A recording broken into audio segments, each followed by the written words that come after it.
Friends, मैं हूं समीर। आप देख रहे हैं समाज की खबरें हिंदी टीवी न्यूज। जैसे कि आप जानते हैं कि ये न्यूज एजेंसी हमारे साथ कई चैनल्स के लोग जुड़े हुए हैं जो अलग अलग तरह की खबर चलाते हैं, और हमारे चैनल के साथ कई सौ पत्रकार भी जुड़े हुए हैं जो हर जगह से पत्रकारिता करते हैं। हम जनता से भी आह्वान करेंगे कि अगर उनके एरिया में कुछ भी गतिविधियां होती हैं या इलीगल कुछ उनके साथ होता है तो उस तरह की वीडियो बना के हमें दे सकते हैं, हम चलाएंगे हमारे चैनल पर। और हमारे साथ हम आपको बता दें कि कई एडवोकेट्स भी जुड़े हुए हैं जो आपकी समस्याओं को लेकर आपका निवारण करेंगे, आपकी समस्याओं को लीगल तरीके से सॉल्व भी करने की कोशिश करेंगे। तो चलते हैं आज की खबर की तरफ। मला असं वाटतं की अतिशय महत्वाचा असा पूल आहे, 2.5 किलोमीटरचा लांब अशा प्रकारचा पूल आहे, 3 टप्प्यातला पूल आहे। त्याच्यामुळे मोठ्या प्रमाणात ट्रॅफिकचं जे काही मॅनेजमेंट आहे ते या पुलामुळे सुकर होणार आहे आणि जो काही एक ट्रॅफिक जॅमचा फटका पडत होता तो दूर होणार आहे। याच्याने पोल्युशन कमी होणार आहे आणि म्हणून मला असं वाटतं की पुणेकरांना हा एक अतिशय चांगला अशा प्रकारचा या गणेशोत्सवाच्या काळातला एक उपहार हा या ठिकाणी देण्यात आलेला आहे। आणि सगळ्यात महत्वाचं आहे की याची जी ठरलेली तारीख नियोजित डेट होती जी कंत्राटदाराला दिली होती त्यापेक्षा 6 महिने आधी त्याचं काम पूर्ण करून आज त्याचं लोकार्पण करण्यात आलंय। दुसरं, आपण ज्या ठिकाणी आहोत हा फुटब्रिज जो आहे हा देखील एक अतिशय सुंदर अशा प्रकारचा फुटब्रिज तयार झालेला आहे। पेठांमधले जे काही आमचे मेट्रोचे सगळे ट्रॅव्हलर्स आहेत त्यांच्याकरता तर अतिशय चांगल्या पद्धतीनं ही कनेक्टिव्हिटी तयार झालेली आहे। याच्यामुळे सिमलेसली मेट्रोमध्ये त्यांना ट्रॅव्हल करता येईल आणि मला असं वाटतं की त्याच्यातनं ट्रॅफिकचं रेग्युलेशन देखील मोठ्या प्रमाणात होईल आणि विशेषतः पेडेस्ट्रियन म्हणजे पादचारी अशा प्रकारची जी व्यवस्था मोठ्या प्रमाणात झाली पाहिजे हे अपेक्षित असतं ते या पुलामुळे होणार आहे।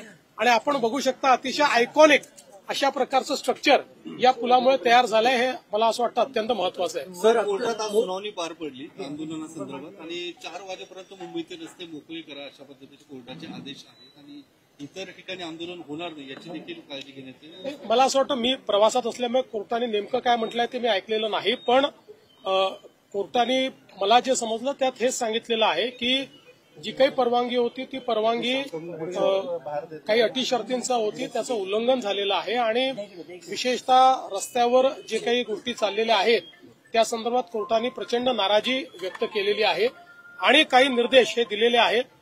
जे काही कोर्टाचे निर्देश आहेत ते पालन करणं हे प्रशासनाला क्रमप्राप्त आहे। प्रशासन कोर्टाच्या निर्देशाचं उचित पालन करेल।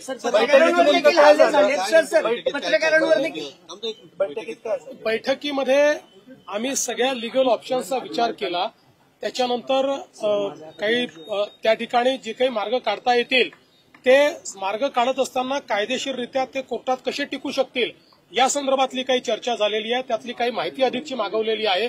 ती माहिती आल्यानंतर पुन्हा एकदा आम्ही बसलो होतो आणि या संदर्भात एकदा जे काही मार्ग आपल्याला काढायचे आहेत हे जर कायदेशीर मार्ग काही जर त्यातनं शक्य असतील तर ते काढण्याची आमची मानसिकता आहे, त्याच्यावरच आमचं वर्किंग चाललेलं आहे। सर, पत्रकारांवर देखील हल्ले झालेत। खरं तर आम्ही मुंबईतल्या असोसिएशनला पत्र देखील लिहिले की हे सगळं चुकीचं आहे, महिला पत्रकारांवर विनयभंग करण्याचा प्रकार देखील घडले। मला असं वाटतं की हे अतिशय चुकीचं आहे। पत्रकारांवर हल्ला आणि विशेषतः महिला पत्रकारांचा विनयभंग हे कुठेतरी गालबोट लावणार आहे, कारण आपण 30 पेक्षा जास्त मराठा मोर्चे बघितलेले आहेत, त्याची शिस्त बघितलेली आहे आणि मला असं वाटतं की त्या मोर्चांनंतर सरकारने सकारात्मकतेनं केलेला निर्णय देखील त्या काळातला किंवा शिंदे साहेबांच्या काळातला आपण बघितलेला आहे। त्यामुळे अशा प्रकारे शेवटी पत्रकार असतील किंवा विशेषतः महिला पत्रकार हे आपलं काम करत असतात, त्या ठिकाणी रिपोर्टिंग करत असतात, किंबहुना लोकशाहीमध्ये तुमची भावनाच पोचवण्याचा प्रयत्न करत असतात। अशा वेळी त्यांच्यावर असा हल्ला होणं हे बिलकुल महाराष्ट्राच्या एकूण संस्कृतीला शोभणारं नाही, अतिशय अशोभनीय आहे आणि याचा सगळ्या स्तरावर निषेध झालाच पाहिजे। होत्या त्यांनी तुमचा जुना एक व्हिडिओ दाखवला तुमच्या भाषणाचा मराठा आरक्षणासंदर्भातला आणि त्या संदर्भात सरकार कुठेही चर्चा करताना दिसत नाही। पहिल्यांदा तर असं आहे की माझी सुप्रियाताई सहित सगळ्यांना विनंती आहे की अशा प्रकारच्या सामाजिक प्रश्नावर राजकीय पोळी भाजणं हे बंद केलं पाहिजे, कारण त्यातनं आपलंच तोंड पोळतं।